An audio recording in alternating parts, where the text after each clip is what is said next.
I step into my apartment, the cool evening air a welcome relief from the stifling atmosphere at Hamilton Financial.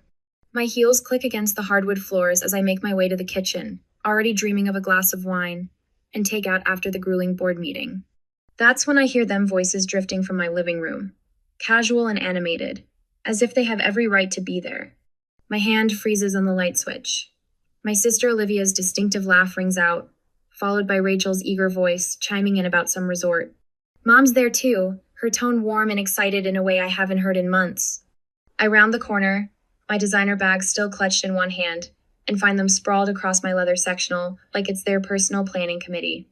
Glossy travel brochures litter my coffee table, and Rachel's laptop screen displays what looks like a luxury resort website. Val!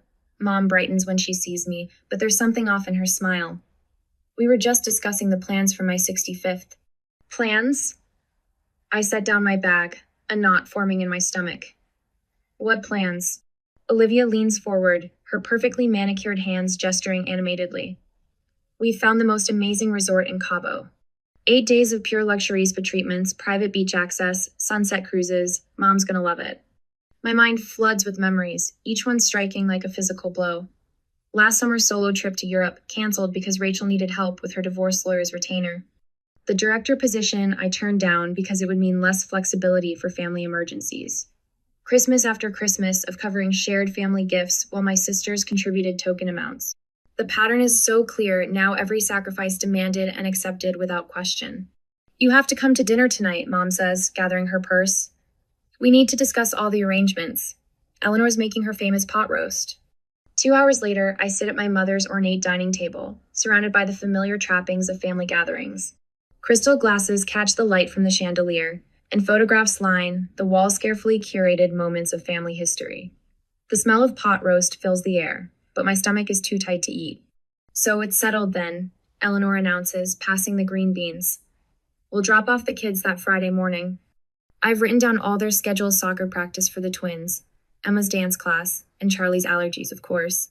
The crystal glass nearly slips from my hand. What kids? The children, dear. Mom dabs her lips with a napkin. All 6 of them. You'll be watching them while we're at the resort. The room seems to tilt on its axis. You're planning to leave me with 6 children under the age of 8 for 8 days? Well, you're so good with them, Rachel chimes in. And it's not like you have any other commitments. Not like you have any other commitments. The words echo in my head, each repetition stripping away another layer of denial about my place in this family. Every holiday spent cooking while they relaxed. Every financial emergency I've solved. Every time they've assumed my time was theirs to command. Have you even considered inviting me on this trip? The words come out barely above a whisper. Olivia laughs, the sound brittle. Val, be realistic. Someone needs to watch the kids. I sit there, paralyzed, as the conversation flows around me. The chandelier light suddenly feels harsh, the family photos on the walls more like an indictment than a celebration. My eyes move from face to face, Mom's practiced indifference, Olivia's casual dismissal, Rachel's eager compliance searching for any sign that they understand what they're doing. Any flicker of empathy or recognition. There is none. My hands rest on the white tablecloth, trembling slightly. Years of choices stretch behind me, and an impossible decision looms ahead. Do I swallow this betrayal like all the others? Or do I finally say enough? The answer feels just out of reach as I sit frozen in my chair, the happy chatter of dinner plans washing over me like acid. In this moment of paralysis, one thought cuts through the chaos with perfect clarity. Whatever I decide next will change everything. I sit at my desk, methodically sorting through financial records downloaded from Hamilton Financial's secure portal. The screen's blue light casts harsh shadows across my modern apartment as evening settles in. My fingers tremble slightly as I cross-reference each digital entry with the stack of printed emails and texts I've been secretly collecting. The truth emerges in cold, hard numbers. $4,500, my supposed contribution to Mom's celebration, scattered across a web of transactions. Restaurant charges at places I've never been, home repairs I never approved. And there, buried in the details, payments for the luxury resort that I'm apparently not good enough to visit. My throat tightens as I make precise notes in the margins, building my case. Annotation feels like another crack in the foundation of what I thought was familial love. The evidence doesn't lie. They've been using me as their personal ATM for years. My phone buzzes. A text from Olivia. Don't forget to check the kids' allergy lists before next month. Tet. I close my eyes, letting the weight of manipulation settle over me. The casual presumption that I'll fall in line, watch their children, fund their escapes. It's all there in black and white. The next morning, I arranged to meet my sisters at the Brood Awakening. The coffee shop's warm lighting and gentle buzz of conversation feel at odds with the storm brewing inside me. Olivia arrives first, perfectly coiffed in designer wear that I suspect I helped finance. Rachel trails behind, already wearing her signature look of concerned disapproval. We need to talk about the resort trip, I say as they settle into their seats. My voice sounds steadier than I feel. Olivia's smile freezes. What about it? I pull out the first printed email, sliding it across the table. Maybe we should start with how my contribution was actually spent. Oh, Val, not this again. Rachel leans forward, her wedding ring catching the light. You're single. You don't understand how expensive it is having kids. Family has to help family. Family, the word tastes bitter. I spread out more documents, each one a testament to years of exploitation. Is that what you call using my money for spa days and home renovations without my knowledge? Olivia's perfectly manicured fingers drum against the table. You're being dramatic. Everyone knows you're the responsible one, the successful one. It's not our fault you chose career over family. Chose? My laugh sounds hollow. Like I chose to cancel my Europe trip last summer to cover your divorce lawyer, Rachel. Or chose to turn down the director position because mom needed someone flexible for emergencies. That's different, Olivia snaps, her composure cracking. You're acting like we owe you something. You do. My voice carries an edge I've never heard before. You owe me respect, consideration, the basic courtesy of asking before you spend my money or volunteer my time. Rachel's eyes narrow. Just because you're alone doesn't mean... I'm not alone. The realization hits me as I say it. I'm just not your resource anymore. Olivia stands abruptly, her chair scraping against the floor. If you're going to be difficult about this, maybe you should skip dinner on Sunday. Give yourself time to think about your priorities. I gather my evidence, tucking each paper away with deliberate care. My priorities are perfectly clear, for the first time in years. They leave in a flutter of self-righteous indignation, but I remain at the table, hands wrapped around my cooling coffee. The cafe continues its gentle hum of activity around me, oblivious to the seismic shift that just occurred. For the first time, I've challenged the narrative they've written for me, the script they've expected me to follow without question. My phone lights up with a message from Marcus Reed, my colleague at Hamilton Financial. Noticed some unusual patterns in those transactions you asked me to review. Got a minute to talk? I text back a quick confirmation, feeling the first spark of validation. I'm not imagining things. The exploitation is real, documented, and about to meet its match.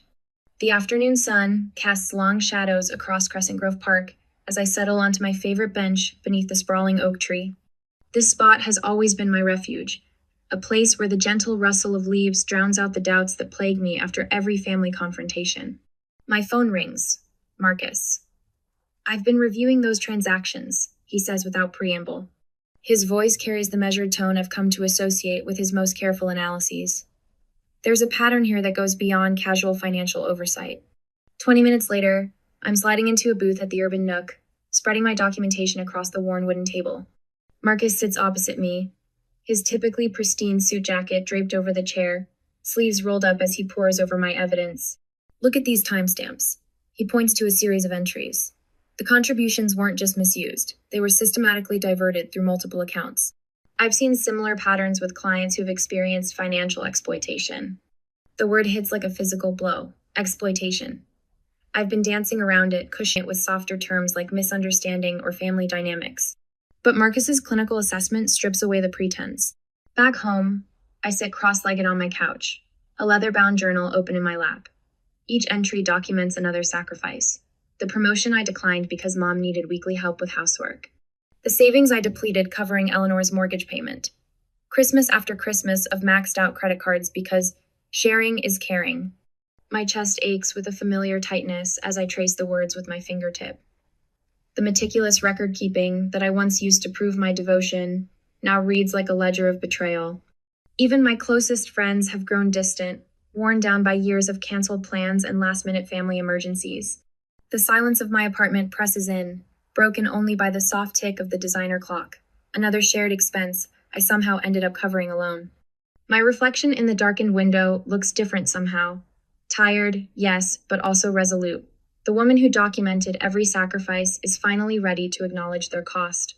I return to my home office late that evening, rain pattering against the windows.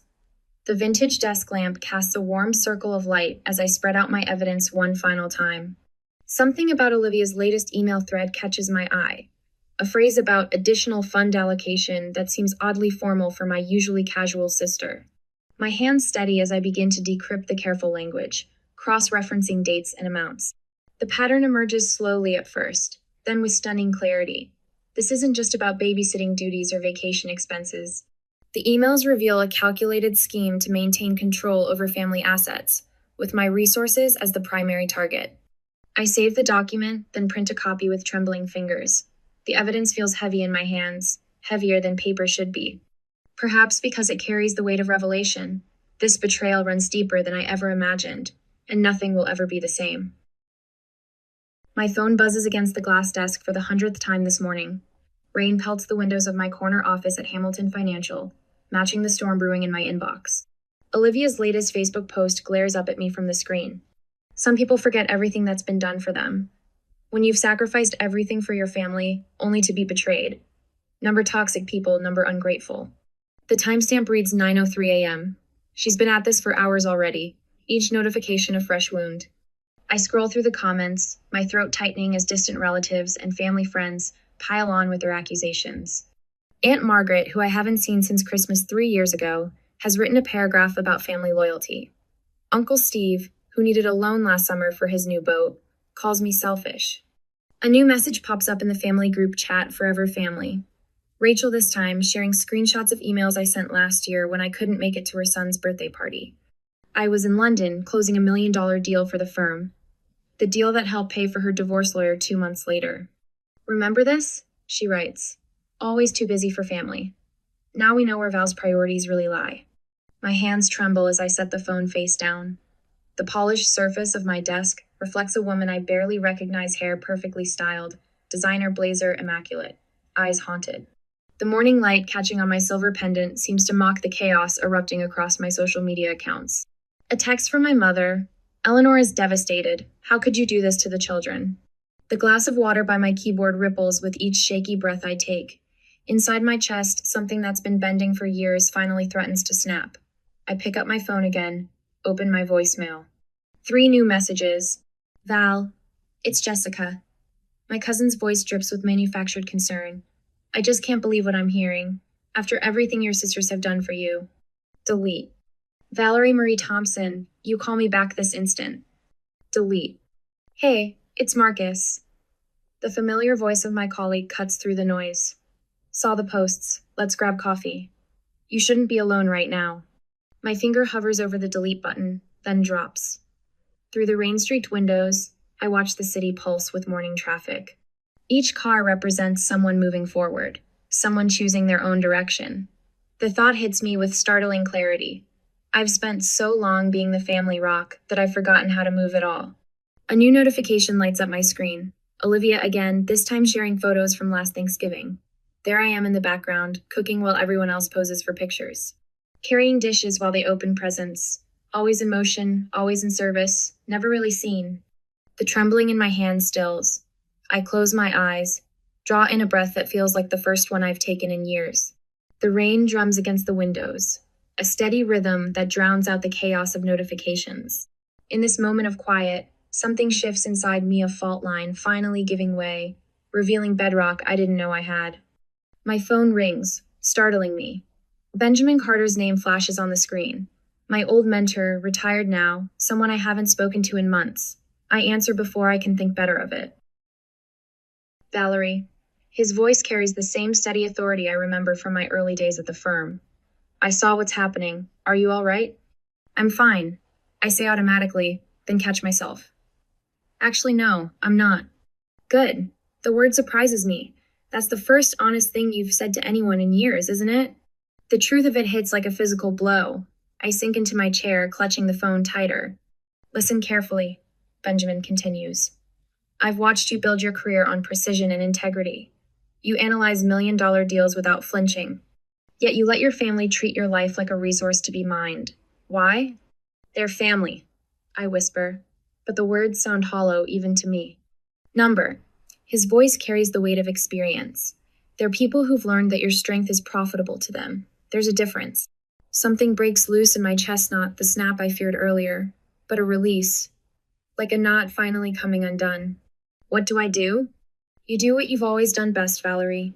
You strategize, you plan, and then you act with the same precision you bring to every other aspect of your life. I'm already reaching for a pen, muscle memory from countless meetings with him kicking in. I need to meet Marcus, I say. I need to start gathering evidence. Now that sounds like the Valerie I mentored. Pride colors his voice. Remember, your compassion isn't weakness, but it's time to extend some of that compassion to yourself. The Urban Nook's warmth wraps around me like a blanket as I push through the door 30 minutes later. Marcus waves from our usual corner booth. 2 Steve already waiting. The coffee shop's familiar scent of roasted beans and pastries grounds me as I slide into the seat across from him. I ordered your usual, he says, pushing a mug toward me, though I'm thinking this conversation might need something stronger than a cappuccino. I wrap my hands around the warm ceramic, letting it chase away the last of the morning's chill. I need your help, Marcus. Already on it. He pulls out his tablet, turning it to show me a carefully organized folder structure. I've been documenting every post, every comment. And I've got contacts in legal who specialize in cases of financial exploitation. Whatever you need, Val, you're not alone in this. The lump in my throat makes it hard to speak. I take a sip of coffee instead, using the moment to compose myself. I need to build a case, I say finally. Not for legal action, not yet, but I need to understand exactly what's been happening. All of it. Marcus nods, already typing. Start at the beginning. Every financial transaction, every emotional manipulation. We'll map it all out. Later that night, I sit in my study, surrounded by the evidence of years of systematic exploitation. My laptop screen glows with folder after folder of screenshots, financial records, text messages, each one a small betrayal, now organized into a damning pattern. The rain has stopped, leaving the city windows streaked with trails that catch the light from nearby buildings. I've been at this for hours, methodically building a case that would make any of our firm's auditors proud.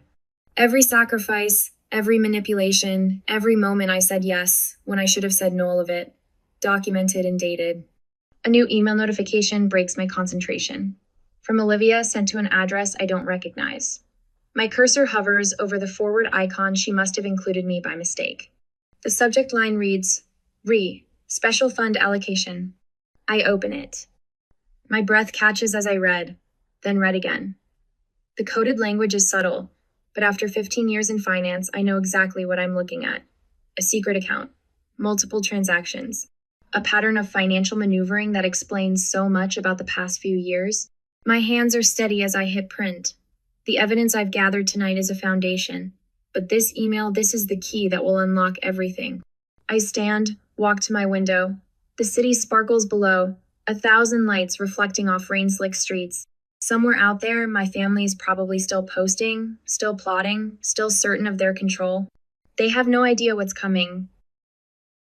The polished interface of Pacific Paradigm Travels fills my laptop screen, their exclusive resort collection a sharp contrast to the oppressive silence of my apartment. My fingers hover over the confirmation button as I review the details one final time. The Royal Hawaiian Hotel, Waikiki Beach, oceanfront suite with private balcony. 8 days of freedom wrapped in luxury, the exact same length as their precious family vacation. I document every transaction meticulously. Flight reservations, hotel confirmation, even the private car service from the airport. Each receipt gets immediately filed into an encrypted folder, building my arsenal of evidence one PDF at a time. The satisfaction settles deep in my chest as I compose 2 separate encrypted emails. Marcus's response arrives first. All systems go. Ready when you are. Asterisk. Benjamin's follows moments later. Op-ed drafted. Just waiting for your signal. Asterisk. My phone buzzes again the 7th time in an hour. Olivia's name flashes across the screen, but I let it go to voicemail. Instead, I open the family group chat she's dubbed Forever Family and watch the messages pour in like digital venom. Valerie, this is completely unacceptable. You can't just disappear when the family needs you. Asterisk. Mom is devastated. How could you be so selfish? Asterisk. Rachel's contribution comes next.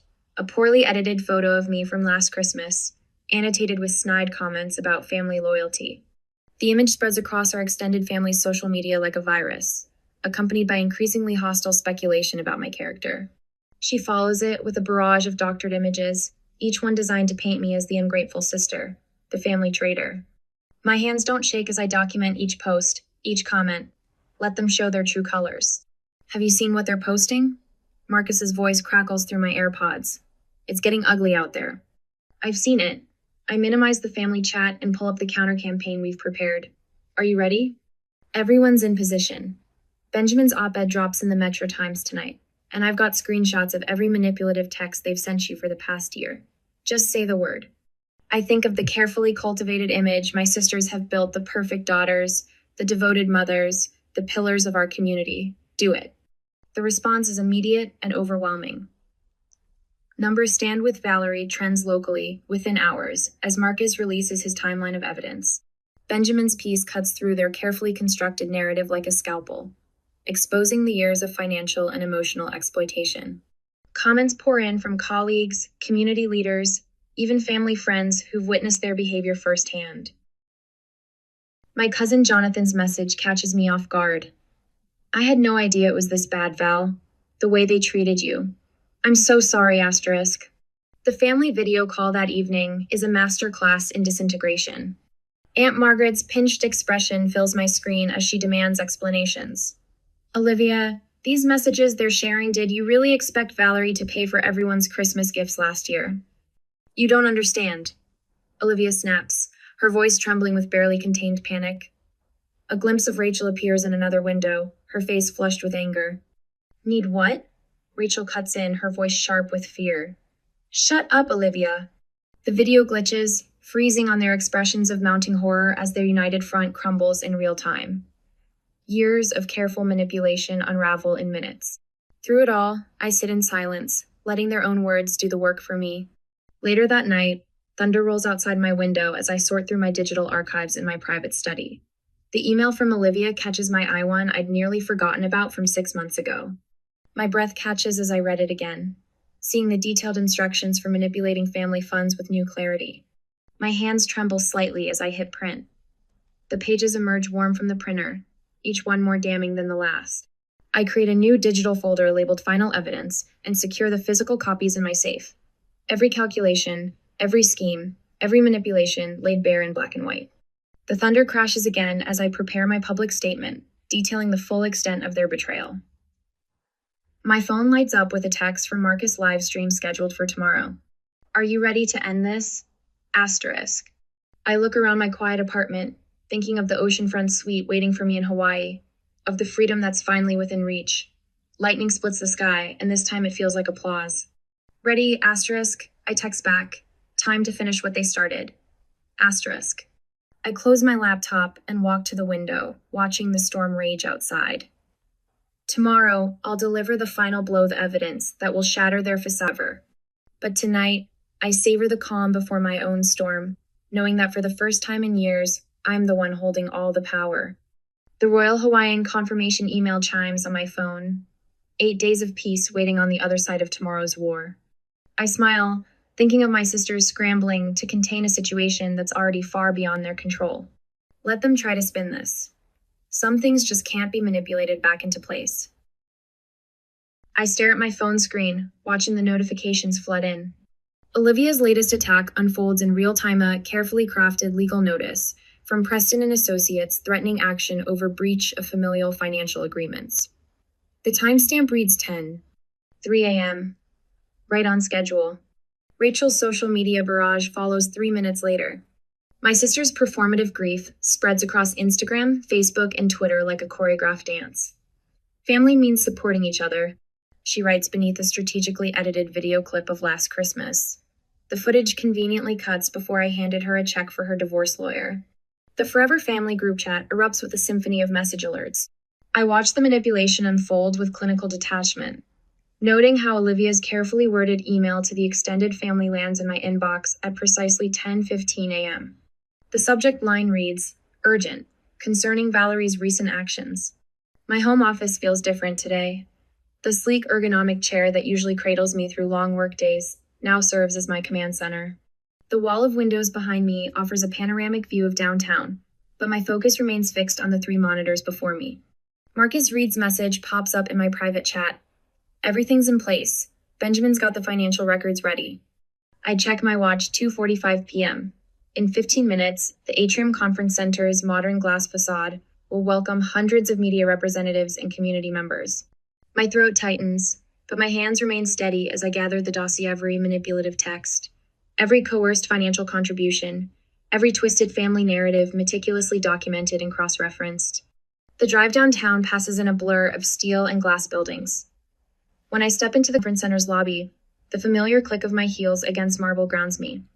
The sound echoes differently, now no longer the footsteps of someone rushing to solve another family crisis, but the measured stride of someone about to reclaim their power. "Ready?"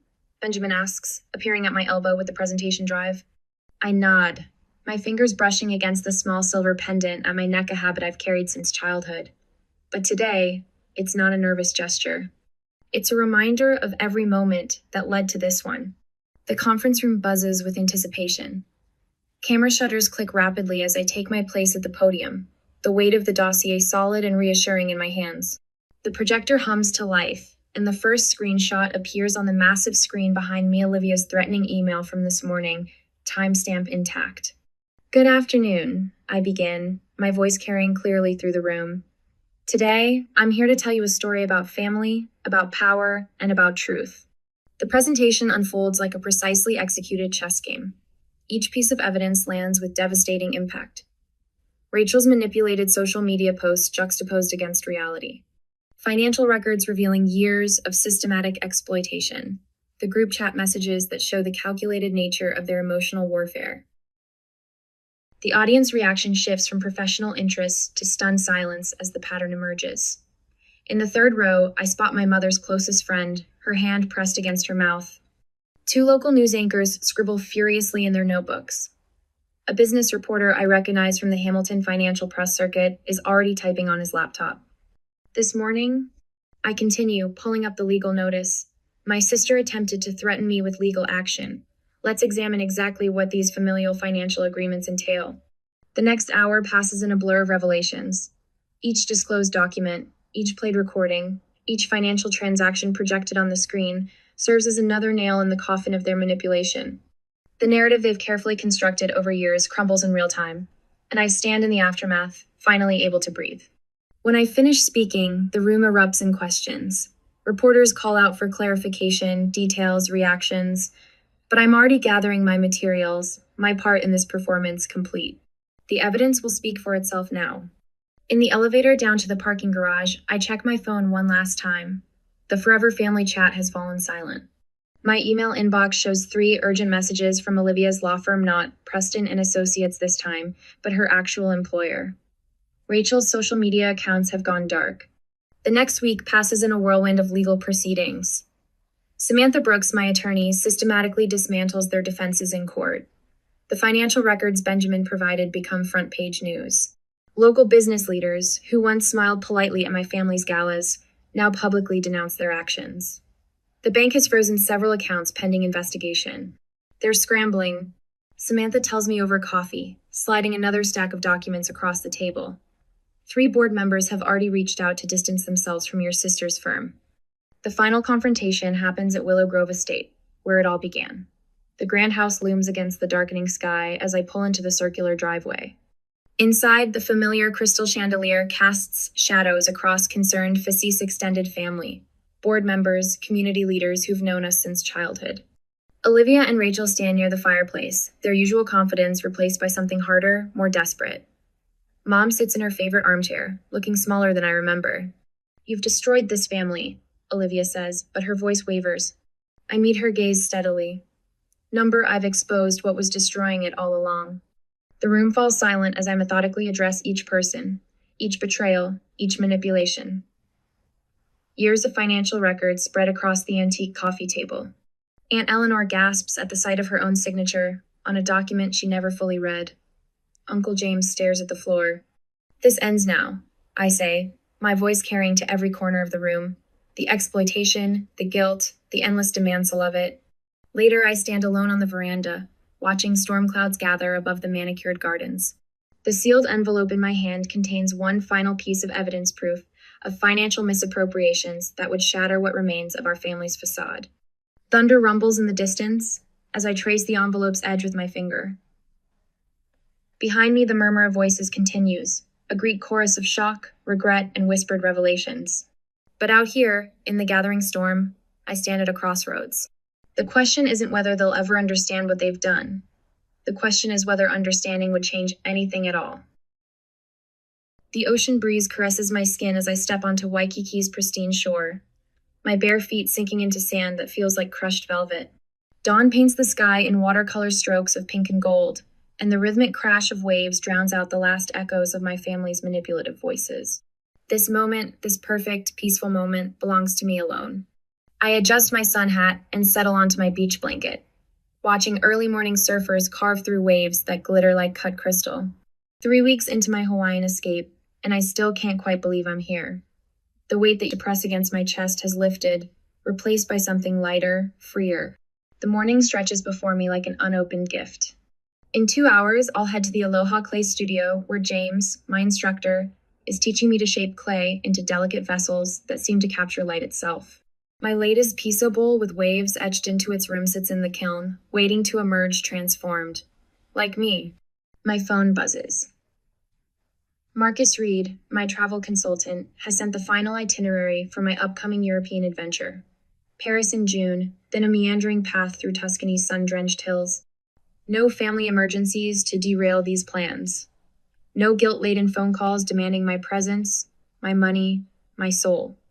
The sun climbs higher, and I gather my things, heading back along the shore. A young woman struggles with her beach umbrella, and I pause to help her anchor it in the sand. Her grateful smile triggers a memory.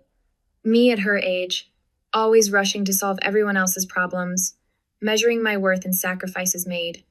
I want to tell her what took me years to learn, that kindness shouldn't require self-erasure. Instead, I wish her a beautiful morning and continue my walk, my steps light against the dampened sand. Back in my hotel room, I catch my reflection in the mirror and pause. Gone is the tense set of my shoulders, the worried crease between my brows. The woman who stares back at me stands straighter, her gaze clear and unflinching. I think of that paralyzing moment at Mom's dinner table, when the weight of their expectations nearly crushed me. Now their demands feel as insubstantial as sea foam. The afternoon sun floods my balcony as I settle in with my laptop to review the latest financial reports from Hamilton. Benjamin Carter's email sits in my inbox note celebrating my team's successful quarter. No manipulation hiding between the lines, no subtle dig about family obligation, just straightforward appreciation for work well done. My phone chimes with a text from Rachel. I notice my hands don't shake anymore when I see her name. I delete the message unread, a simple act that once would have sparked days of anxiety. Now it feels as natural as breathing. Evening finds me at the Urban Nook, a cozy bistro where warm lighting turns everything golden. Marcus raises his glass in a toast, his eyes crinkling with genuine warmth. To new beginnings, he says, and our small group allies who stood by me through the storm echoes the sentiment. Benjamin shares a story about his own family breakthrough, and Lisa describes her latest art exhibition. Their laughter and support wrap around me like a familiar blanket, proof that family isn't defined by blood but by choice. Later, in my hotel suite, I approach the antique key displayed in its handcrafted glass case. Mother's gift, once a chain disguised as trust, now transformed into a symbol of my liberation. I run my finger along its intricate pattern, remembering how it used to burn in my pocket like a brand of obligation. Tonight, it's just a key. Beautiful, perhaps, but powerless to lock me into anyone else's expectations. The evening air draws me to my balcony. Below, tourists stroll along Kalakaua Avenue, their voices carrying up on the breeze. The sun dips toward the horizon, painting the sky in brilliant oranges and purples that seem to set the whole world ablaze. I lean against the railing, letting the peace of the moment wash over me. This is freedom, not the absence of responsibility, but the power to choose which burdens to carry. This is evolution, not the severing of all bonds, but the strength to forge connections that nurture rather than drain. As the last light fades from the sky, I smile, knowing tomorrow brings another day of choices that are entirely my own.